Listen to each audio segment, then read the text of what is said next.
If you deny me in the public, I will deny you before my Father.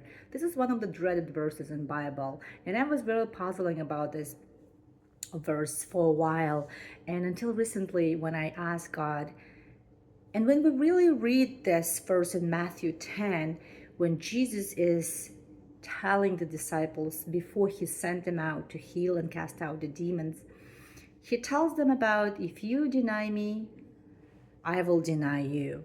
And if you really walk closely with God, you will understand this is not the character this is not the Jesus that I'm familiar with. It sounds very weird to me. And when I start to really ask Holy Spirit to explain this verse to me, what he said to me, he said, if you refuse or deny, it's not just a verbally deny Jesus. If you refuse to be like me, to become like me, I will refuse, or I won't be able to help you in heaven. So this is how I understood this verse recently with the help of the Holy Spirit.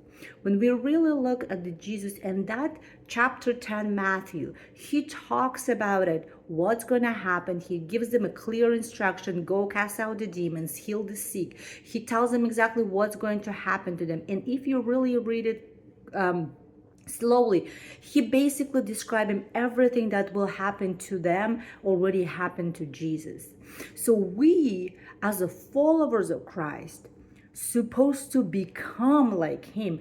And in Matthew 16, he even sums it up by saying, if you don't deny yourself or lose your life, pick up your cross and follow me, you cannot be my follower. So what is if you deny me, I'll deny you really means? If we deny to become like Jesus, every time, in my example, every time when I want to judge someone, if I don't want to forgive someone, I am refusing or I am denying to become like Jesus. Our ultimate goal, and it's a process, we have to become like Jesus. And it's a process.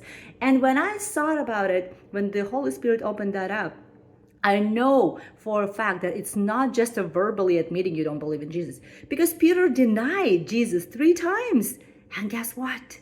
He did become like Jesus at the end. So this is not just a verbal confirmation, I don't believe in Jesus. No, it's a lot deeper. It talks about us when we deny, when you or me or we're choosing to stay judgmental, and we are choosing to judge other people, we're choosing to still be stubborn, unforgiving.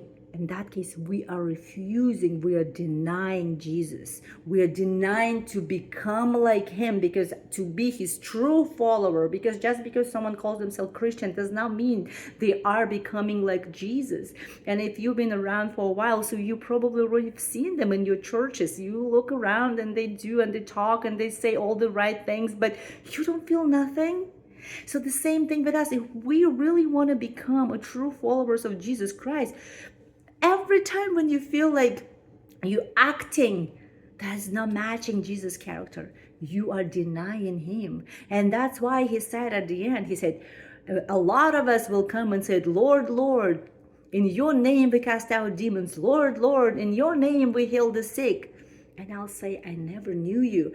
Because the reason why he said in heaven, because who can come in heaven? Only holy. Everything that Jesus touches turned into pure gold. And our refining, our purification comes through obstacles. Yes, we will run into situations. When our character will be shaped, refined, we will want to act the same way as we used to. The judge, the stubbornness, the unforgiveness.